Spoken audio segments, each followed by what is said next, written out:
Alexi McCammond is a reporter who kind of came up in politics and was about to take a job as editor-in-chief at Teen Vogue. And then once she was hired, people who worked at the publication remembered some tweets that she had tweeted when she was 17 years old. They resurfaced, and there was an open letter that was written kind of calling out these previous tweets that McCammond tweeted when she was 17. And while McCammond was supposed to start her job as editor-in-chief of Teen Vogue this next Wednesday, the development is that McCammond has resigned before she even had a chance to start. So here is a statement from an executive at Condé Nast, which is the parent company of Teen Vogue.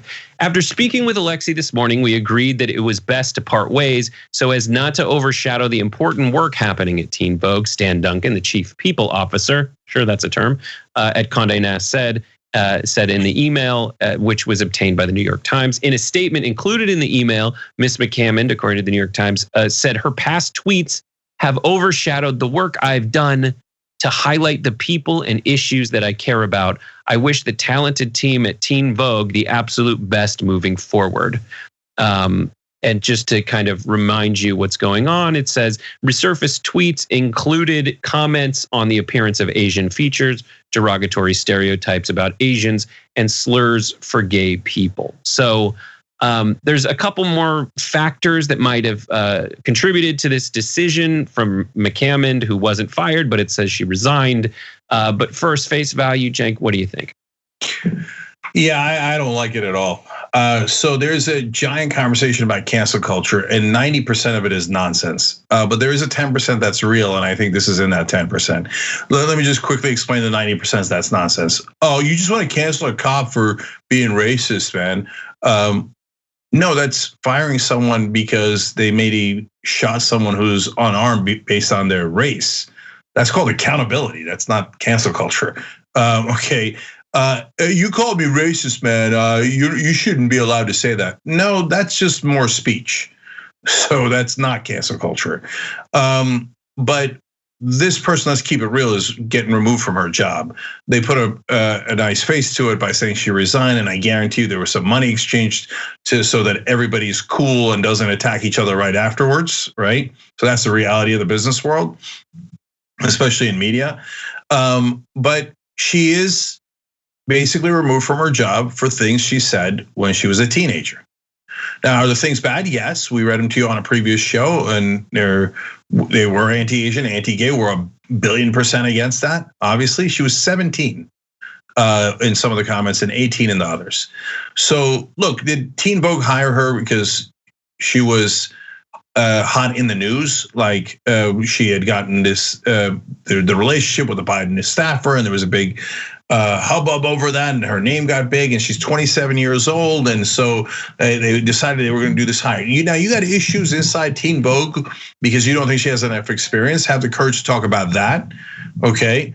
So, but in this case, it was some staffers who came out and said, we don't like what she said when she was a teenager, and we never talked to her. We never heard her out. We never heard whether she changed her mind in the ensuing 10 years. We don't know if she's being real in it when she's being contrite, right? Or she's faking it. We didn't bother checking. She said something a decade ago. She's guilty and should be removed from her job. That's cancel culture. But I want you to understand why this happened. It didn't happen because of the 20 staffers. That's what precipitated. That's what started it. But no, 2 advertisers pulled out, and corporations control most of media. So when the advertisers pull out, that's it, you're done. They're the ones that actually cancel people. And as a progressive, by the way, I'm not happy to have that kind of corporate control over media.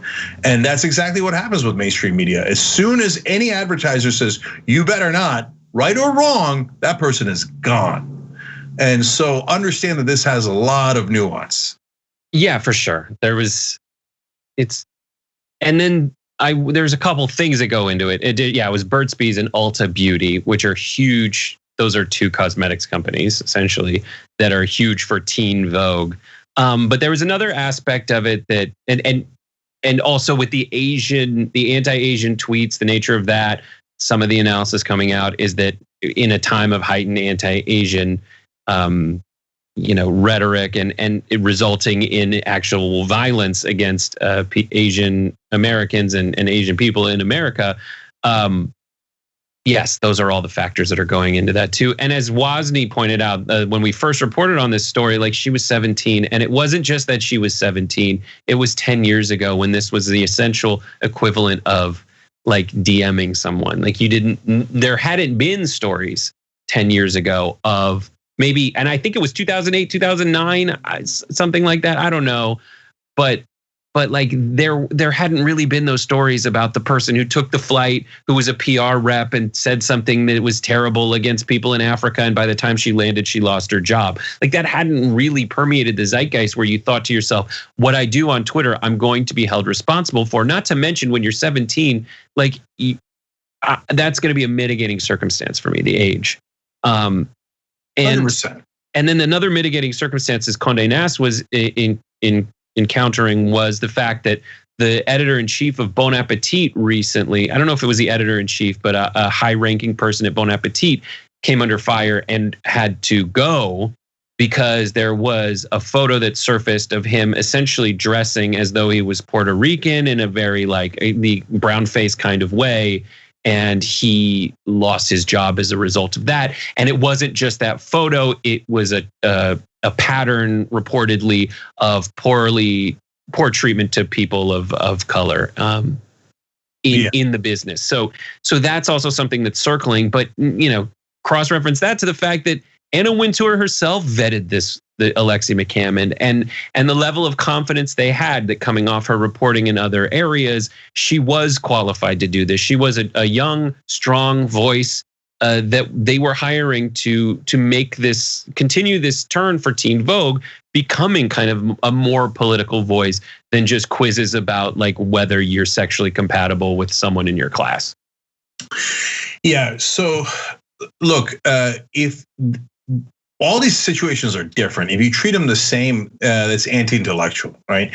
So if somebody's having questionable conduct towards minorities on their staff, as the allegation in Bon Appetit is, if that allegation is true, well, then that's a no-brainer. Of course you can't do that. Then of course he's got to go, right? So that's not 10 years ago. That's not when you were a teenager. That's now. That's how you're treating employees now, if the allegations are true. Okay, so obviously context matters, right? Look, the Asian American crime now is outrageous, and we've railed against it on this show, obviously, right? That's the most obvious thing in the whole wide world.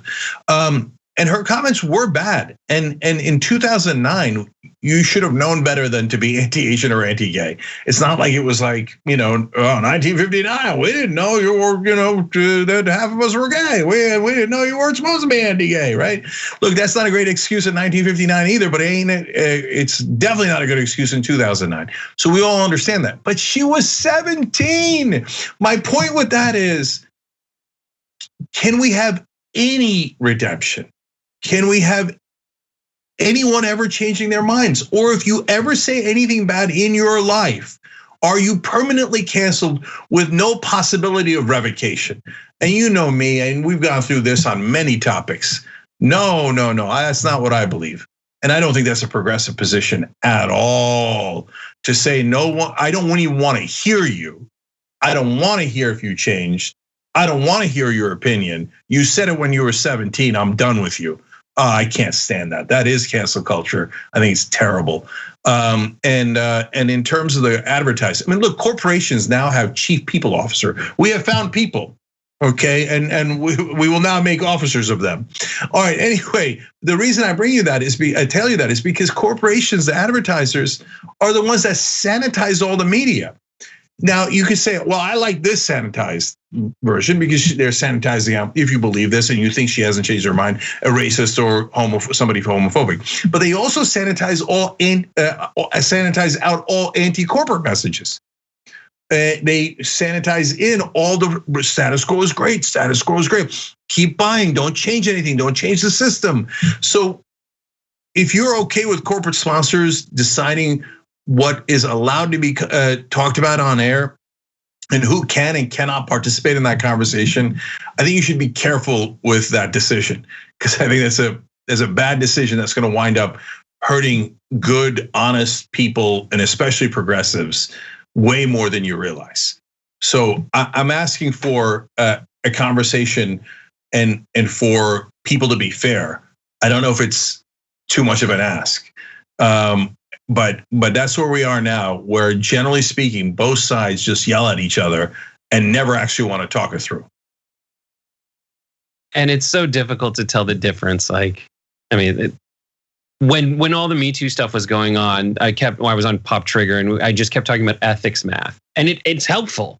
I have to do the ethics math. I have to be like, these things are all different. Like, so you talk about like sponsors pulling out. Sponsors pulled out of, sponsors decided, corporate companies decided they're going to support Colin Kaepernick over the NFL.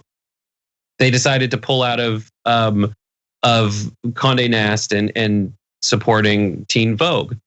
That's the same activity, which is a sponsor making a decision, but they're for different reasons and under different circumstances. And a lot of people who try to play the like, you're a hypocrite game without fixing anything. This is what my big pet, it's worse than a pet peeve. It's like a cancerous instinct, is where calling out a hypocrisy is a destination. And it isn't that you need to prove it. It's that you just need to say you're a hypocrite and not really prove it out, because people who are watching various influencers of different camps are just looking for someone to confidently say that the other side sucks. But if they're earnest and they really want to have the conversation, I can tell you the way that Alexi McCammond's tweets when she was a teenager are bad, but not as bad in terms of like something on the internet weighing on my interpretation of whether someone's an honest actor or not, as the sheriff's spokesperson who recently tweeted as a grown-ass man, I got the China t-shirts, the China virus t-shirts. Those are different. Those are both bad tweets, but there is a difference there. And if you're gonna be an honest actor, and that's all I want, like I get so frustrated with so much of it. So many people out there just trying to get folks to, there's folks on the right that all they do is try to absolve white dudes of responsibility for anything in exchange for Patreon dollars. And that's it. That's not a destination. You're not trying to fix anything. That's just trying to make people feel good. In this situation, like what I want, I think Alexi McCammond has been through a lot. Like we have a quote from Charles Barkley about Alexi McCammond who said, I don't hit women, but if I did, I would hit you. Alexi McCammond was also in that story this year about the Biden guy who was theoretically dating her and said, I will end you if you bring this up to anyone else. Like, it's just like, oh my God, like how does this have any effect on her work? And not just her work, like maybe she writes a good article, but those articles that she's writing are well executed and well researched. And when she says in her apology and her qualifying statements after she apologized, and as she goes and reportedly went to different breakout sessions within Condé Nast, was like, I was 17, I've apologized. Here's 10 articles I've done and 10 examples of work that I've done to kind of prove to you that I'm better than I was. Like, I'm more inclined to believe her than I am to believe the guy who not only said that, you should pick up this China virus t-shirt, but also said, he had a bad day when he shot a bunch of people, like that kind of stuff. Like, it's just a different conversation and people aren't having it. Yeah. Yeah. You know what else is something you can get canceled over? Being too judgmental. So how about we cancel the judgmental people and get corporations to fire all of them? Right. So you have to use your mind and logic when you do judgment, okay? Like Brett said, like I said, when you do it with cops, it makes sense because they hold power over people and they're currently doing it. When you do it about something that somebody said when they were 17, and they don't have a time machine. They can't go back and fix it other than their actions that they have shown to fix it. She's African-American too. You don't know what she's been through.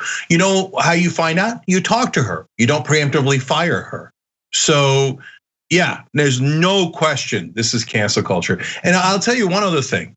There's people on the left that participate in the cancel culture that then say, okay, then if you stand up for anyone who's been fired, we're gonna try to cancel you too. Come at me, bro. Okay, so no, we got to stand up for people. And so that's what we do at TYT. So if you don't like it and you think, no, anyone who's ever disagreed with me for a nanosecond in their life, even when they were a zygote, I'm canceling them. Okay, well, we don't agree. So, and we're gonna have the courage to stand up for our positions. And so if you wanna say, oh, you guys have that courage and I don't like it, and so I wanna ban you, well, have at it, Hoss, give it your best shot.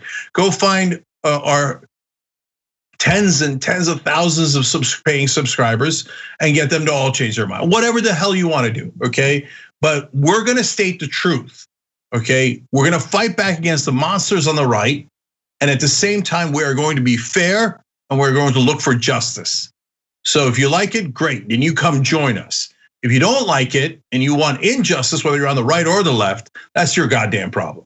Okay, that's my opinion. Thanks for watching The Young Turks, really appreciate it. Another way to show support is through YouTube memberships. You'll get to interact with us more. There's live chat emojis, badges. You've got emojis of me, Anna, John, JR. So those are super fun. But you also get playback of our exclusive member-only shows and specials right after they air. So all of that, all you gotta do is click that join button right underneath the video. Thank you.